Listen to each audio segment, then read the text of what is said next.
امام بخاری نے نا فیصلہ کیا کہ نیشاپور میں جا کے مدرسہ بناتا ہوں۔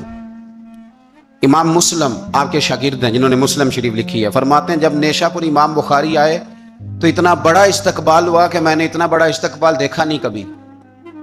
امام بخاری نے وہاں مدرسہ بنایا، ہزاروں طالب علم آنے لگے، لیکن ایک منہ دیکھ دیکھ کے بندہ تھک بھی تو جاتا ہے نا۔ شروع میں بڑے ذوق سے لوگ آتے ہیں، پھر انہیں کمزوریاں نظر آنی شروع ہو جاتی ہیں۔ بچے سالن نہیں کھاتے، 4 دن ایک ہی روز کھانا پڑے تھے، پھر آہستہ آہستہ فرینڈ پہ بیٹھنے والے اینڈ پہ بیٹھنے لگ جاتے ہیں، ماحول بدل جاتا ہے۔ امام بخاری کے خلاف سازشیں ہونے لگیں۔ میں کسی عام آدمی کی بات نہیں کر رہا، پھر کہتا ہوں اس بندے کی بات کر رہا ہوں جنہوں نے قرآن پاک کے بعد وہ کتاب لکھی جسے امت نے سب سے صحیح کتاب بیان کیا۔ امام بخاری کے خلاف لوگ اتنے ہوئے، بادشاہ کو جا کے شکایتیں لگائیں، اور بادشاہ نے کہا آج کے بعد کوئی بخاری کے مدرسے میں درس میں حدیث پڑھنے نہ جائے۔ امام مسلم کہتے ہیں اتنا بڑا استقبال بھی میں نے دیکھا، اتنا بڑا استقبال میں نے کبھی نہیں دیکھا، اور وہ حال بھی میں نے دیکھا کہ امام بخاری پڑھانے والے تھے اور میں اکیلا پڑھنے والا تھا۔ ساری عمر یہ آٹا گد ہے، لکھاں کیتے نہیں پیڑے، اب وقت آیا ہی تے محمد بخشا کوئی نہیں ہو بیٹھا نیڑے۔ کدھر گئے عشق کے دعوے، کدھر گئے وفا کے جذبے، کدھر گئے وہ غلامی کی باتیں، کہاں گئے وہ لوگ جنہوں نے کہا تھا کہ ساتھ جئیں گے ساتھ مریں گے، تا دم آخری وفا کریں گے۔ چلے جاتے ہیں لوگ، معیار بدل جاتا ہے، سوچ بدل جاتی ہے، کہانیاں بنا لیتے ہیں، ذہن بنا لیتے ہیں۔ امام بخاری نے نیشاپور چھوڑ کر ارادہ کیا کہ میں بخارا چلا جاؤں، اپنے شہر۔ سنو یہ درد کی داستان ہے لوگوں، سنو، اس بندے کی بات کر رہا ہوں جس کا نام جپتی ہے دنیا۔ امام بخاری بخارا ہے، پھر بڑا استقبال ہوا، پھر بہت بڑا مدرسہ بن گیا۔ یہ وہ بندہ ہے جن کے بارے میں نبی پاک علیہ السلام فرماتے ہیں اسے میرا سلام کہنا۔ یہ وہ شخص ہے کہ شیخ ابو زید کہتے ہیں میں نے خواب دیکھی تو حضور نے فرمایا مجھے کب تک شافعی کی کتابیں پڑھتے رہو گے، میری کتاب کیوں نہیں پڑھتے؟ یا رسول اللہ صلی اللہ علیہ وسلم میں صدقے جاؤں، قربان جاؤں، میں لفظوں پہ بھارو جاؤں، سنے آپ کی کتاب کون سی ہے؟ فرمایا بخاری شریف پڑھا کرو، وہ میری کتاب ہے۔ جن کی لکھی کتاب کو میرے محبوب کہے میری کتاب ہے۔ بخارے میں بڑا استقبال ہوا،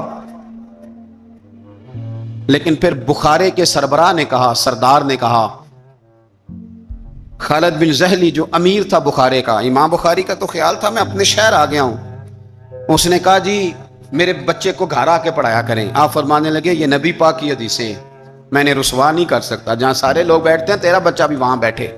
لوگوں کو پتہ ہی نہیں لوگ کس طرح کی سازشیں کرتے ہیں۔ اس نے کہا جی ٹھیک ہے میں اپنا بچہ بھیج دوں گا، پر جس وقت میرا بچہ کلاس میں ہو اور کوئی بھی نہ ہو، اکیلا ہو میرا بچہ۔ امام بخاری فرمانے لگے اگر کوئی اور آ کے کہے کہ میں نے بھی حضور کی حدیث سننی ہے تو میں کیسے منع کروں؟ ساروں کے بیچ بیٹھ کے پڑھے، یہ حضور کے دین کا فیض ہے، یہ بڑا وسیع ہے، جو آئے گا ملے گا۔ اس نے آپ کے خلاف فتوے لینے شروع کر دیے۔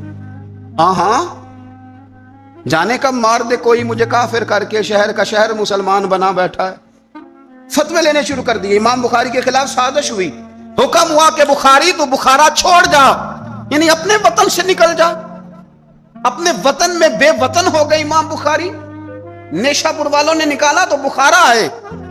اس نے حکم دیا تو امام بخاری بخارا سے نکلے، آنکھوں میں آنسو ہیں، لے سجنا اساں توڑ نہیں بائی، اساں جان دیتی رات تیرے، ارادہ کیا سمرقند جا کے ڈیرا لگاتا ہوں۔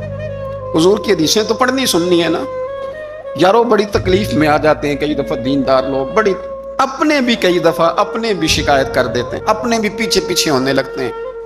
اب یقین کریں کئی دفعہ دل کرتا ہے یار سارے باتیں کرتے تیری نہیں بنتی تھی، تو نہ کرتا۔ ایک عالم کہا کرتے تھے ایک دفعہ کہ کسی ماں کے بیٹے نے ماں کو تانا دے دیا تو ماں رو پڑی، تو کہنے لگی پتر درانیاں کہنیاں تے بندا سی، ننانا کہنیاں تے بندا سی، تو تے میرا اپنا سیں۔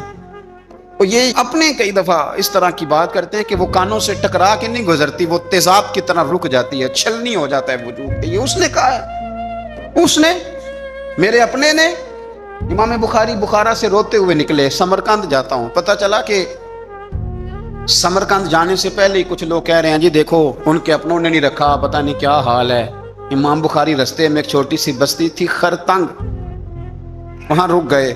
سنو یارو، پھر کہتا ہوں اس بندے کی بات سنا رہا ہوں جو اس امت کو سب سے قیمتی کتاب دے گیا، امام بخاری خرتنگ میں تھے، 62 سال عمر، سفید داڑھی، رو پڑے، اللہ میں نے ساری زندگی تیرے نبی کی حدیثیں جمع کی ہیں، اے میرے مالک تیری زمین بڑی وسیع ہے پر بخاری پر تنگ ہو گئی ہے، میرے اوپر رحم کر دے۔ امام بخاری نے وہاں دعا فرمائی، دوپہر کو دعا فرمائی، شام کو بیمار ہوئے، رات کو وصال ہو گیا۔ لے او سجنا اساں توڑ نہیں پائی تے جان دتی رات تیرے، مجھے کہہ لینے دیں بے قدراں کچھ قدر نہ جاتی، او کیتی خوب تسلی ہو، دنیا دار پجاری زر دے کتیاں دے گل ٹلی ہو، او بک بک روسن اکھیاں تکیو ویکھ حویلی کلی ہو، تے کوچ نصیر اساں جدوں کیتی پھر بہ جانی تھرتھلی ہو، اور میرے مرنے پہ ہر سو شور مچ جائے گا، دیکھو گے کہنے الوداع سرکار خود تشریف لائیں گے۔ ایک بندہ کہتا میں نے رات کو خواب دیکھا کہ نبی پاک صحابہ سمیت کھڑے ہیں، کسی کا انتظار ہو رہا ہے، میں نے عرض کی سونیا میں قربان جاؤں، یہاں کیوں کھڑے ہیں؟ تو فرمایا بخاری آ رہا ہے۔ دنیا والے بھول جائیں پر جن کی بندہ نوکری کرے وہ کیسے بھول جائیں؟ اور ویسے بھی اگر مالک کو پتا ہو نا میرا خادم ٹھیک ہے، مالک اور غلام کا تعلق مضبوط ہو تو دنیا جو مرضی کہتی پھرے۔ میرا آپ سے مشورہ ہے کبھی بھی دین کے لیے کچھ کرو تو بندوں سے نام نیکی کی امید نہ رکھنا، اگر آپ کو اجر لینا ہے تو رب رسول اجر عطا کریں گے۔ وہ شخص کہتا ہے میں نے اٹھ کے دیکھا، میں نے اٹھ کے صبح پتہ کیا تو وہ وہی وقت تھا جب مجھے حضور کی زیارت ہوئی جس وقت امام بخاری کا انتقال ہو گیا۔ لوگوں نے آپ کو دفن کیا تو قبر کی مٹی سے خوشبو آنے لگی، لوگ تبرکن مٹی لے جانے لگے، سمرقند کے لوگ بارش نہیں ہوتی تھی، قحط پڑ گیا، سارے کٹھے ہو کے امام بخاری کی قبر پہ گئے تو اللہ نے بارش عطا فرما دی۔ اتنا بڑا آدمی لیکن بے قدراں کچھ قدر نہ جاتی۔ دو باتیں آپ نے اس گفتگو سے یاد رکھنی ہے، ایک تو بندوں سے اجر کی امید نہ رکھیں، یہ چھوڑ دیں کہ بندے واہ واہ کریں گے تو میں نے کام کرنا۔ آپ غریب کی مدد بھی کریں، آپ نیکی بھی کریں، آپ خیر بھی کریں، اداروں سے، مسجدوں سے، مدارس سے بھی پیار کریں، لیکن واہ واہ کی توقع بندوں سے، اور اگر رب اور رسول نے ایک دفعہ بھی واہ واہ کر دی نا تو پھر واہ بلے بن جائے گی، پھر کیا بات ہے۔ اور ویسے بھی جیڑیاں گڈیاں آپ ہی اڈیاں او نہ چڑھن اونچائیاں، وہی گڈیاں اونچیاں اڈیاں جڑیاں سائیاں آپ چڑھائیاں۔ اس لیے ایک بات تو یہ کہ اجر اللہ رسول سے امید ہے، اور دوسری بات یہ یاد رکھ لیں کہ سونا وہی ہے جو سونے کی باتیں کرتا ہے، میٹھی بات اسی کی ہے جو مدینے والے کی حدیث بیان کرتا ہے۔ سرکار کی باتیں یاد رکھیں، سرکار کی باتیں کریں۔ یہ تلخ وقت چل رہا ہے، کڑوا وقت ہے، پر یارو باتیں میرے نبی کی یاد کرو، ان میں بڑا ہی مزہ ہے۔ اللہ تعالیٰ امام بخاری کے درجے بلند کرے اور اللہ تعالیٰ ہمارے حال پہ رحم کرے۔ کبھی 10 منٹ عادت ہو جائے نا دعا مانگنے کی علیحدہ سے رات کو، حضور نے فرمایا جو فرض نماز کے بعد دعا مانگے اللہ اس کی قبول کر لیتا ہے۔ نبی پاک صلی اللہ تعالیٰ علیہ وسلم نے فرمایا اللہ مسافر کی دعا قبول فرماتا، حضور نے فرمایا اللہ مظلوم کی دعا قبول فرماتا ہے، حضور نے فرمایا بیمار سے دعا کراؤ اللہ اس کی دعا قبول فرماتا ہے۔ میرے نبی پاک نے فرمایا ماں باپ جب بھی اولاد کے لیے ہاتھ اٹھائیں، ویسے تے بلے شاہ تو آسمانی اڈدیاں ہی پڑھ دیں، جڑا گھر بیٹھا انہوں پڑھے ہی نہیں۔ حضور فرمانے لگے ماں باپ جب بھی اولاد کے لیے دعا فرمائیں اللہ ان کی دعا کو قبول کرتا ہے۔ آپ اپنا تعلق بنائیں، دعا کے ساتھ، عبادت کے ساتھ، مصلی کے ساتھ رشتہ بنائیں، استغفار پڑھیں۔ صلاح الدین ایوبی صلیبی جنگوں میں تھے، رات کو مسجد اقصی میں نماز پڑھی تو پریشان تھے، ایک بزرگ سے ملاقات ہوئی تو وہ کہنے لگے کہ آپ بڑے پریشان ہیں۔ کہنے لگے حضور پریشان اس لیے ہوں کہ پہلے ہی مسلمان کمزور ہے، اب میں نے سنا ہے دشمن کا ایک بحری بیڑا وہ جنگی سامان سے بھرا ہوا آ رہا ہے، تو اب ان کے پاس اور تلواریں اور نیزے آ جائیں گے، مسلمانوں کے پاس پہلے ہی وسائل کی کمی ہے، پریشان ہوں کس طرح کر کے مقابلہ کریں گے۔ یہ بات کہتے ہی صلاح الدین ایوبی نے بزرگوں سے کہا حضور آپ بھی دعا کرنا، دعا کی بڑی طاقت ہے۔ میرے نبی پاک نے فرمایا دعا مومن کا ہتھیار ہے، دعا مومن کا حضور نے فرمایا تقدیر کو سوائے دعا کے کوئی چیز نہیں بدل سکتی، دعا مومن کا ہتھیار ہے، یہ کافر کے پاس کوئی نہیں، یہ ہتھیار ہے مومن کا۔ اللہ کرے آپ کو سمجھ آیا، پھر سنیں کئی بار کہہ چکا ہوں یہ ہتھیار ہے، کافر کے مقابلے میں جو تیرے پاس سب سے بڑا ہتھیار ہے وہ دعا ہے۔ دعائیں کرانی چھوڑ دی، کرنی چھوڑ دی، لینی چھوڑ دی۔ حضرت سیدنا انس بن مالک رضی اللہ تعالیٰ عنہ فرمایا کرتے تھے میں نے وہ رنگ دیکھا ہے جب حضور دعا مانگتے تھے اور حضور کی مقدس آنکھوں میں آنسو بھی ساتھ ہی بہا کرتے تھے، میں نے وہ انداز دیکھا۔ تو صلاح الدین ایوبی بزرگ سے کہنے لگے آپ بھی دعا کیجیے، اور خود رونے لگے۔ اور سر سجدے میں رکھ کے رونے لگے، اور عشاء سے لے کر فجر تک روئے، خوب روئے۔ صبح وہ بزرگ آئے تو صلاح الدین ایوبی کا خوبصورت اور ہنستا ہوا چہرہ دیکھا، کہنے لگے آپ بڑے خوش ہیں، رات تو میں نے بڑے روتے ہوئے دیکھا تھا۔ تو کہنے لگے حضور وہ جو بحری بیڑا آ رہا تھا نا وہ پانی میں ڈوب گیا ہے، اب وہ نہیں آ رہا، ابھی خبر آئی ہے تو میں بڑا خوش ہوں۔ بزرگ کہنے لگے اٹھ سینے سے لگ اور سن ایک بات، وہ بحری بیڑا پانی میں نہیں ڈوبا، وہ تیرے آنسوؤں میں ڈوب گیا ہے۔ وہ جو تو رات رویا ہے نا رب کریم کی بارگاہ میں تو وہ ڈوب گیا ہے۔ بھائی اپنا مصلے کا، عبادت کا، وظائف کا، اللہ اللہ کا سلسلہ اس کو مضبوط کرے، اپنی دعاؤں کے تعلق کو مضبوط کرے۔ دعائیں بڑے انقلاب برپا کر دیتی ہیں۔ ہم تھوڑے تھوڑے نا جب سے خشک ہوئے نا، خشک، اور میری تو جماعت ہی صوفیاء کی جماعت تھی، ہم تو داتا علی اجمیری کی جماعت سے، ہم تو خواجہ اجمیری کی جماعت سے، ہم تو شیخ احمد فاروق سرہندی کی جماعت سے، ہم تو صوفیاء کی جماعت۔ ہماری جماعت نے بھی وہ تعلق جو ہمارے بزرگوں نے بنایا تھا۔ بزرگ اللہ کے قریب کیسے جاتا ہے؟ ہمارے یہاں نا بہت سارے لوگ کہتے ہیں جی نظر ہو گئی تو کام ہو گیا۔ بھائی جو بخاری مسلم میں طریقہ ہے نا اللہ کا قرب پانے کا وہ تو نفل ہے۔ نبی کریم علیہ السلام نے فرمایا بندہ نفلوں کے ذریعے رب کے قریب جاتا ہے، اور اتنا قریب جاتا ہے کہ پھر اللہ اس کی زبان بن جاتا ہے، اللہ اس کی آنکھیں بن جاتا ہے، کان بن جاتا ہے، ہاتھ اور پیر بن جاتا ہے۔ تو یہ تو عبادت ہے، یہ تو اللہ کی بارگاہ کی حاضری ہے جو آپ کو اللہ کے قریب کرے گی۔ تو نماز کو اہمیت دے کے ادا کریں، نمازیں موبائل بند کر کے ادا کریں۔ لیکن نا کچھ لوگ کہتے ہیں مجھے ٹائم نہیں ملتا نماز کا، تو میں کہتا ہوں یہ آپ نے بڑی جرت کی بات کی ہے۔ مجھے کو میرا پیر بھائی کہہ دینا میرے پاس ٹائم نہیں ہے آپ کو ملنے کا، تو میں کہتا ہوں آج کے بعد آنا ہی نہ۔ تو کیا سمجھتا ہے تو بہت بڑا آدمی ہے، تیرے پاس ٹائم نہیں ہے اور ہمیں ملنے کا ٹائم موج کا؟ آپ نے اللہ رسول کو کہہ دیا ٹائم نہیں۔ اور عجیب فلسفہ ہے نا، کہا جائے نماز پڑھنے آؤ تو کہتے ہیں کپڑے ٹھیک نہیں، اور کہا جائے کہ آؤ ذرا دعوت پہ چلے تو کہتے ہیں ایک منٹ ٹھہر میں کپڑے بدل کے آیا۔ نماز کے لیے کہا تو کہتے ہیں ٹھیک نہیں، دعوت کے لیے کہا تو کہتے ہیں میں ذرا تیاری کر لوں، یوں جانا مناسب نہیں۔ یہ معاملہ ٹھیک نہیں۔ رب تو فرماتا ہے کہ جب تم مسجد میں آئے تو زینت اختیار کر کے آ، خوب ذوق سے دعا مانگے، خوب شوق سے نماز پڑھیں، خوب استغفار کا مزاج بنائیں۔ آپ لوگوں کے بیچ رہ کے سکھ حاصل کرنا چاہتے ہیں، لیکن آپ کو پتہ ہے کئی مہینے غار ہرا میں رہنا بھی مدینے والے محبوب کا طریقہ ہے۔ ہر سال اعتکاف بیٹھنا الگ سے، یہ بھی حضور کا طریقہ ہے۔ مسجد نبوی کے اندر دروازہ کھلتا تھا نبی کریم کا، پر گھر کے اندر نفل پڑھے نبی پاک، اور حضور فرماتے ہیں کچھ نفل نماز گھر میں بھی پڑھا کرو، گھر کو قبرستان نہ بناؤ، ہمارا گھر اللہ کے ذکر سے آباد ہوگا۔ ہمارے ہاں انسان چونکہ انسانوں سے مل کے زندگی گزارتا ہے، اور اللہ تعالیٰ نے انسانوں کو درجوں کے تعلق سے فضیلت بھی عطا فرمائی ہے۔ کسی کو بیٹا بنایا ہے تو کسی کو باپ بنایا ہے، کسی کو چھوٹا بھائی بنایا تو کسی کو بڑا بھائی بنایا۔ اللہ تبارک و تعالیٰ نے درجوں کے تعلق سے فضیلت دی، استاد بنا دیے، بزرگ بنا دیے، عالم بنا دیے، اللہ نے فضیلت دی۔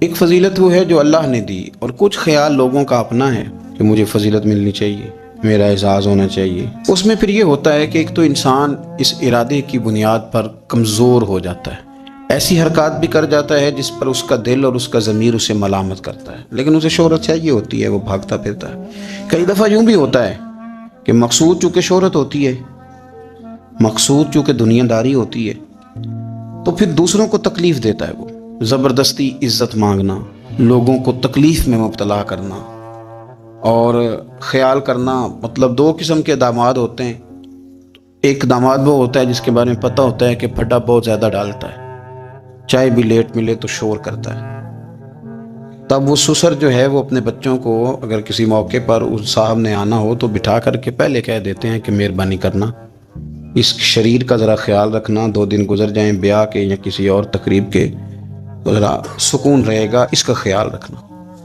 دوسرا جو ہے وہ نفیس آدمی ہے، اس کو کوئی پریشانی نہیں، اس کو پتہ ہے کہ روٹی گھر بھی ملتی ہے، یا میں مہمان آیا ہوں، تو اب اس کے رشتہ دار وہ کہہ رہے ہوتے ہیں کہ اس کی خیر ہے، یہ تکلیف نہیں دیتا۔ اب یہ جو صاحب ہیں یہ کہتے ہیں جناب میں نے ہر چیز کھینچ کے رکھی ہوئی ہے، میں جاتا ہوں تو سب کچھ سیدھا ہو جاتا ہے۔ وہ بھائی آپ کے شر سے بچ رہے ہیں لوگ، آپ جو اذیت دیتے ہیں اس سے بچ رہے ہیں، آپ کو عزت نہیں دے رہے۔ عزت تو وہ دوسرے کو مل رہی ہے جس کے بارے میں کہا جا رہا ہے کہ یہ اچھا آدمی ہے، یہ تکلیف نہیں دے رہا۔ تو ہم نے عزت کے حصول کے لیے، شہرت کے حصول کے لیے، اپنا آپ دکھانے کے لیے اپنے آپ کو کمزور کرنا شروع کر دیا۔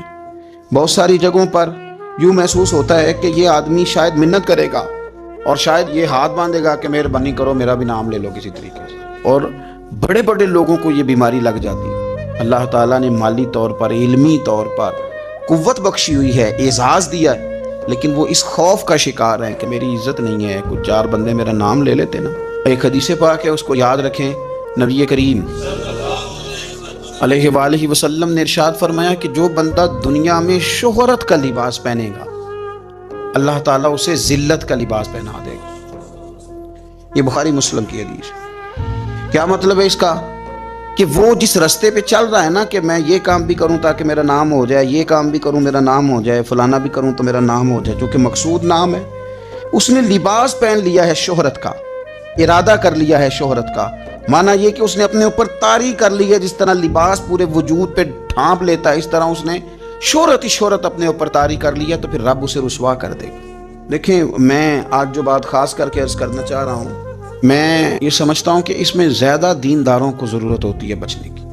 ایک بندہ اس نے حج کیا ہی نہیں تو اس نے حفاظت کیا کرنی، لیکن جس نے حج کیا ہے اس نے اپنے حج کی حفاظت بھی کرنی۔